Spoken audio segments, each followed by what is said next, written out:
د نېشنل میډیا درنو لیدونکو او کتونکو دا ځل غواړو چې د پاکستان په رسنیو کې حتی د افغانستان په رسنیو کې یو وتلی او نامتو خبریال محمد طاهر خان صاحب سره مرکه ولرو. طاهر خان صاحب ستړي مشي او ښه راغلاست.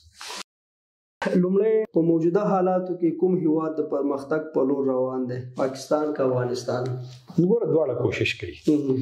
او هلته حکومتونه دي خو خپل نظام دی، دلته یو ډیموکراټیک نظام دی، کمزورتیاوې نیمګړتیاوې پکې بالکل شته، لیکن بیا هم یو دستور دی، آئین دی د پاکستان. دلته پارلیمنت خو څنګه نوي انتخابات را روان دي، نو سنا مجلس شته او قومي اسمبلی نشته او بیا عدالتي نظام دی، نو یو نظام شته او خلکو ته د رای لپاره یو ازادي پکار ده چې خلک په خپل خوښه باندې ځان لپاره یو حکومت هغه منتخب کړي. ازادي افغانستان کې خپل نظام دی، ټیک ته جنگ شوی دی، شل کله جګړه شوې ده، هلته طالبانو حکومت قائم دی، د هغې خپله پالیسي ده، هغې سره ذوق اختلاف پورې شو، خو لیکن ما وایي جورنالست په حیث باندې زه خو چاته نشم ویلی چې دا نظام او هغه نظام او حکومتونو ته بیا پکار ده چې زه فرض کړي که د جنګ په لارې باندې هم رالم او په سیاسي لار نه یم راغلی، بیا هم ولس خلک هغه باید چې د هر حکومت دپاره لازم وي. ټیک ده زاړه حکومتونو سره به د خلکو اختلاف وي، لیکن ګوره دا اکثر خبره کوم د طالبان حکومت باره کې چې دا د ښځو تعلیم چې دی که نه دا ډېر مهم دی. ته دې ته مه ګوره چې ماته د امریکا و چې تا تعلیم خلاص کړه د نجونو د ښوونځي او یا ته خپله باندې سوچ وکړه چې مثلا زه نه پرېږدم خلک تعلیم ته، نو بیا به سبا جینکې به ډاکټرانې کوم ځای نه راشي او زموږ سړي ته پته ده، اکثر خلک نه غواړي چې خپلې ښځې لکه سړي اوسي که نه، په دې باندې باید چې یو غور وشي، ځکه تا نه امریکا غواړي، امریکا به خپل کار کوي، برطانیه به خپل کار کوي، مغرب به خپل کار کوي، اروپا به خپل کار کوي، تا ته خپل خلک باید چې مهم وي. صحیح. پاکستان کې د انتخاباتو خبره وکړه، څه فکر کوئ انتخابات به یا ټاکنې به په خپل وخت وشي او که نه؟ ډېر زیات احتمال دی، ځکه داسې خو دغه نشته چې ملتوي شي. ځینې خلک غواړي ثنا مجلس کې، ځینې خلکو ټولو نه، او منافظ الرحمن صاحب چې لکه دغه دي دا څه ورته وایي امنیتي لږ مشکلات دي، نو له څو میاشتو لپاره که ملتوي شي نو څه مشکل نه دي، خو زما خیال انتخابات پکار دي چې وشي او زما خیال اوبه بشي.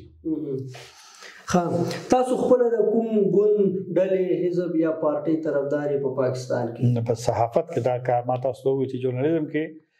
صرف او فقط جورنالیزم او صحافت خپل مسلک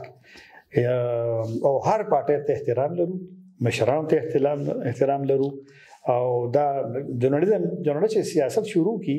یا ادارو په شا شي یا د بل سره دغه شي، هغه ته جورنالیست زه نه وایم. په پاکستان کې نامني مخ په ډېرېدو ده. پاکستان د نامنیو زیاتره پړه په افغانستان اچوي چې داخل د افغانستان کې زموږ مخالفین پټن ځایونه لري. افغان چارواکي وایي چې موږ د پاکستان د داخلي امنیت مسؤلیت نه لرو. ستاسو په دې باره کې څه نظر دی؟ ګوره د افغان طالبانو خو دغه خبره خو لحاظ سره اتفاق سره کولی شي چې موږ د پاکستان د امنیت ذمہوار نه یو، دا خو ټیک ده، لیکن د پاکستان نظر خو بیا بل دی. خو دا وایي چې د دې خلاف کوم دلته جنگ روان دی یا حملې کېږي یا د افغانستان کې پلان کېږي، دا د دې خبره کوم زه یې نه وایم او د هغې نه مني. لیکن زما خیال چې ځینې شیان داسې دي که زه د پاکستان خبره مه منه، پاکستان ټیک خو په دې موضوعاتو باندې خو لکه امریکایان هم رپورټونه ورکوي، په دې باندې ملګرو ملتونو رپورټونه هم راځي، نو یو مشکل شته، ناامني بالکل شته، لیکن ناامني دومره هم نه ده چې بالکل لکه ستا هغه ټول نظام یا ړنګ شي او یا سقوط یا هغه شی هم نشته، او دا اوسنۍ خو نه ده. پاکستان خو چې د امریکا په اتحاد کې ورګډ شوی دی په 2001 کال کې، د هغې نه پس دا مشکلات دي. البته مخکې لږ ډېر زیات وو، مخکې قبایلي سیمې ټوله ټي ټي پي او د طالبانو د نورو ګروپونو د کنټرول لاندې خارجیان هم پکې وو، القاعده هم وه، چیچن هم وو، ازبکان هم وو، تاجکان هم وو، نور خلک هم وو.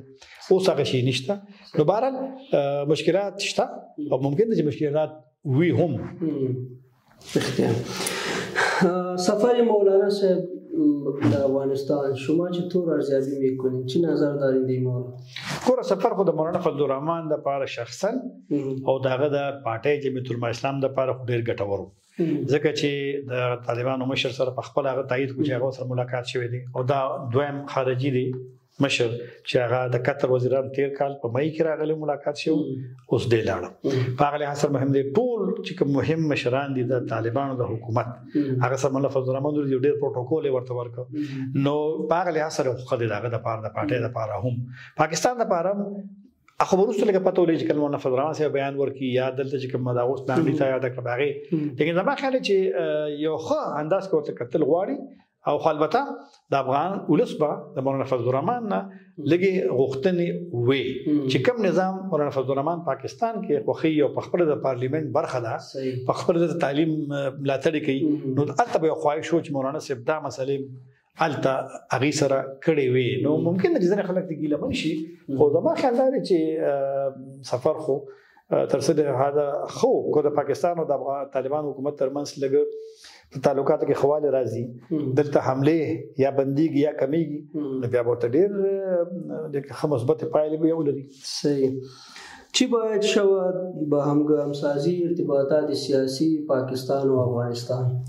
دا ډېر بدقسمتي ده چې د پاکستان او د افغانستان ترمنځ اکثر اړیکې او تعلقات خراب وي دا غوړې درې ورځې وړاندې تورخم لار بند شو دا ډېر زیاتې دي تورخم لار د تجارت لپاره د ټولو لوی لار ده او زه د پاکستان او د طالبانو د حکومت د مشرانو په صلاحیت باندې زه ډېر زیات یو لکه حیرانتیا خبرم ده چې دومره مهمه لار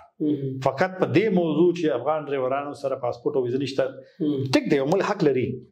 او باید چې لکه وی تاسو سره پاسپورت او ویزه لیکن د دې مسلې خو حل پکارو باندې پولی بندونو نه مخکې چې ته لار بند کې په زرګونو دواړو غاړو ته ولاړ دي او تاسو دونه صلاحیت دواړو نه لري چې دوه میاشتو دغه مسله تاسو یې حل رونه باسه زما خیال چې دواړه ز ذمہوار کړم د دې مشکلاتو د نه مخکې طالبانو کرنا کله بندي دی بندي دا یو ټوکه ده د تجارت نه دنیا اوس یو بل سره یو ځای کېږي تجارت له وده ورکړي اقتصاد ته وده ورکړي او دلته اوسم اختلاف په یو بل مسلې لیکن هغه براشي نه په تجارت او په تګ را تګ باندې هغه دغه اثر وشي نقش رسانه چی است در ساختن ارتباطات سیاسی پاکستان و افغانستان د تعلقات وګوره خنه دي او باید چې خوي او داګه لپاره ګوره مهمه خبره ده چې دواړه یو بل ته یو شر احترام لري افغانستان یو آزاد خپلواک هیواد دی پاکستان دغه احترام کوي دغه رنګ پاکستان هم او بل خبردار کې اختلاف وي نو چې ته پر سنیو کې په یو بل باندې تور لګي الزامات لګي او بیا دا کارونه کوي چې تور خم لار نو دا خو تعلقات حقوقو د لپاره اقدامات خو نه دي کنه نو چې ډایلاګ خبرې مذاکرات دا د مسلو حل طرف ته ځي او چې دا کار نه کوي نو بیا مشکلات پیدا کوي چې حکومتونو تعلقات خرابي دا بیا د ولس او د خلکو په تګ راتګ او د غي باندې ډېر منفي اغیز کوي طاهر خان صاحب په دا ورستیو کې د جمهوریت د سقوط څخه وروسته یو تعداد افغان ژورنالیستان پاکستان ته کډوال شول دلته ډېرو مشکلاتو سره مخ دي د امنیتي مسایلو سره اقتصادي مسایلو سره په دې باره کې ستاسو څه نظر دی دوی سره باید څنګه مرسته وشي د چا له طرفه وشي ګوره افغان ژورنالیستانو خو مختلف کټګوریز دي کنه خو اکثریت غواړي چې پاکستان څخه بهر لاړ شي کیسونه چې دي چې امریکا ته کړي دي چې اروپا ته کړي دي نو اخو مطلب چې چاته رجوع شوی دا چې هغه دې ته وګوري او دې خو شک نشته چې دلته کوم افغان ژورنالیستان ژوند کوي هغه ترویزو مشکل دي او د هر چا سره روزګار نشته روزګار مشکل دي هر څوک خو دونه پیسې نه لري او پاکستان کې خونن سبا ګرانې ډېر زیاته دي او مشکل لري کرایې دي خوراک دي تګ را تګ ټرانسپورټیشن دي او بیا دا پاکستان چې کله د مهاجرینو په اړه فیصله وکړه دی هم په ژورنالیستانو باندې هم یو نفسیاتي او یو فشار او دباو اچولې دي نو د دې حل چې دی هغه د ټولو ذمہواری ده هغه د پاکستان د حکومت هم ده چې د ویزو کې مرسته وکړي هغه د سفارتونو هم ده